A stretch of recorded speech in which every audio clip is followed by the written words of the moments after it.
Pour mener à bien un tel projet, il faut en effet disposer d'un instrument qui doit permettre d'organiser non seulement la coordination, mais aussi l'harmonisation des politiques sectorielles, ceci avec le plan national de développement. Le CDES fonctionnera, pour ainsi dire, en tant qu'instance de définition et de diffusion des lignes de conduite dans la mise en œuvre des politiques qui sont élaborées au niveau des ministères sectoriels, chacun en ce qui le concerne. Encore, faut-il que les acteurs de terrain, les principaux agents de développement, notamment les travailleurs, les professionnels, les managers, les experts, les entrepreneurs, les investisseurs, tous ceux qui œuvrent dans le vaste champ de développement, s'approprient les objectifs définis et s'engagent à les poursuivre. Comme vous allez le voir plus tard dans la présentation qu'en fera le président de cet organisme, M. Djeri Tardieu, le CDES remplit cette double fonction. Une fonction opérationnelle de mise en cohérence des politiques publiques à travers les propositions de réformes adéquates et de validation des projets d'intervention sectorielle spécifiques. Une seconde fonction qu'on peut dire expressive, qui consiste à construire l'adhésion autour des objectifs à atteindre par le canal du dialogue social institutionnalisé. Qu'il me soit permis de remercier le Premier ministre Laurent Lamotte, avec qui le contact a été permanent. Il avait une envie prononcée que le CDES voit le jour. Et en toute sincérité, toute cette opération de mise en place s'est déroulée avec son ferme soutien. Et c'est toujours avec beaucoup d'enthousiasme qu'il a écouté les problèmes qui nous préoccupaient et auxquels il apportait des solutions toujours plus lucides, toujours plus pertinentes. C'est un homme de conviction. Il croit dans le dialogue inter-haïtien comme passage obligé de la grande mobilisation que nécessite le relèvement de ce pays. Il croit dans le débat contradictoire, donc accepte de dialoguer même avec les personnes qui ne partagent pas forcément ses idées.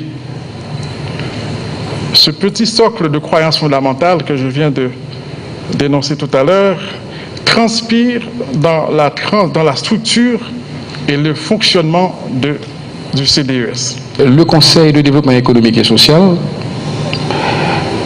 sera piloté par un comité de pilotage de 9 membres, dont un président, 3 vice-présidents, secrétaire, trésorier et des membres. C'est le comité de pilotage qui aura vraiment la lourde tâche de pouvoir accompagner le coordonnateur général. A priori, si la structure peut paraître lourde, je vous garantis que l'arrêté et les dispositions que nous allons prendre vont permettre qu'elle fonctionne efficacement. Nous entendons avoir une trentaine de membres au niveau du Conseil de développement économique et social. Sachez qu'en France, par exemple, il y a 150 membres dans ce Conseil. C'est le prix à payer quand il faut s'assurer de la représentativité d'un organe pareil. Or, la grande valeur ajoutée d'un organe pareil, c'est d'avoir un Conseil représentatif, inclusif et non partisan, ce que sera le CDES. Je voudrais ici remercier les hommes et les femmes de la société civile qui ont déjà été contactés par le task force qu'on a mis en place et qui ont tous répondu positivement à l'appel. Je dirais que la tâche ne sera pas facile. À ceux qui pensent que la diversité peut être un obstacle à l'efficacité, je dirais que c'est tout autant que la foi et le patriotisme ne prennent pas le dessus. Donc, je vous remercie de votre présence en grand nombre et j'espère pouvoir compter sur la collaboration de tous, les membres de la société civile, les membres du secteur privé, les membres des forces syndicales.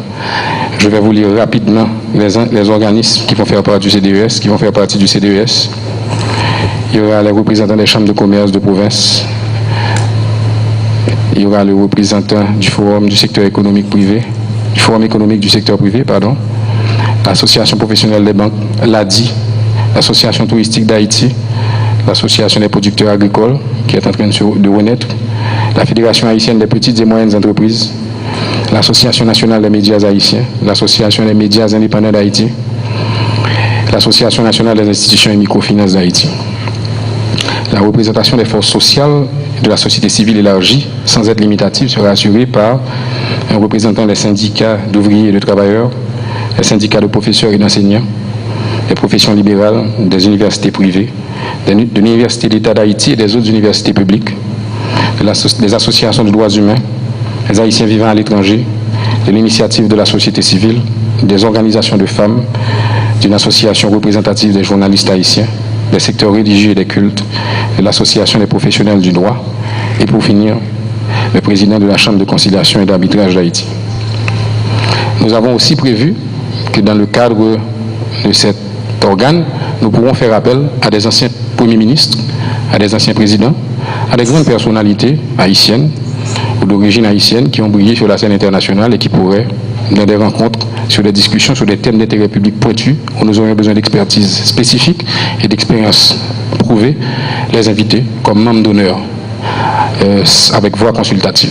À ce carrefour de la vie nationale, la mise en place du CDES est d'une importance capitale. En effet, depuis trop longtemps, le tissu social haïtien est déchiré. Il doit être recousu ensemble et vite. Les troubles politico-économiques dont a souffert notre pays depuis un demi-siècle sont le symptôme d'une crise plus profonde, celle de notre incapacité à transcender nos différences et à travailler ensemble dans la diversité. Nous devons changer cet état de choses. La mise en place du CDES est une première réponse à ce problème, puisque la mission de cet organe est entre autres d'assurer le pilotage du dialogue social entre les acteurs des différents secteurs de la vie nationale. Le décret du 17 mai 2005 prévoit que le CDES est seulement chargé de veiller à l'harmonisation des politiques sectorielles avec le plan national de développement. Toutefois, le gouvernement a voulu aller plus loin. Comme dans tous les pays modernes, où les conseils économiques et sociaux sont des caisses de résonance de la société civile, le CDES haïtien sera également un espace de dialogue entre les forces économiques et sociales et le gouvernement. Le CDES aura à sa tête un coordinateur général dont la mission sera d'assurer la programmation et le suivi des activités du CDES. Coordonnateur qui travaillera sous la supervision et les directives d'un conseil formé de personnalités représentant les forces vives d'Haïti. Quelle belle expérience d'inclusion! Quel meilleur signe d'ouverture du gouvernement Martelly Lamotte que d'inviter les fils et les filles de la nation, toutes tendances confondues, à s'asseoir autour d'une table pour accompagner le gouvernement dans ses importantes prises de décision. Distingués invités, l'amour de notre pays doit primer en tout. Cette semaine encore, j'ai eu l'occasion de visiter le nord et le sud d'Haïti, du Cap Haïtien à l'île à Vache. J'ai touché de mes doigts, bien entendu, sans oublier le plateau central. Oublier le plateau sénateur là, avec député là. La beauté des paysages et la beauté des paysages, mais aussi la beauté intérieure de nos compatriotes. Mais ouais, potentiel changement que Haïti besoin. Haïti, c'est un pays qui méritait, nous méritait l'amour chaque citoyen haïtien. Le pays a besoin. Vous, citoyens haïtiens, qui avez accepté d'être membre du CDES, vous l'avez fait d'abord par amour de votre pays, non pas dans le but de travailler avec ou pour un gouvernement. Ce n'est d'ailleurs pas le cas. Le CDES vient renforcer une dynamique de participation citoyenne à la chose publique. Il est temps, car le sauvetage ne sera pas individuel, mais plutôt le sauvetage sera collectif.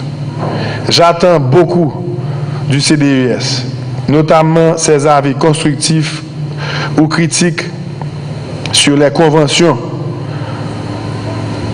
sur les partenariats publics-privés, sur le projet de budget, sur les analyses de notre conjoncture économique, sur les propositions de réforme et bien entendu, sans oublier l'élaboration d'un projet national de développement qui viendrait compléter le plan stratégique de développement d'Haïti.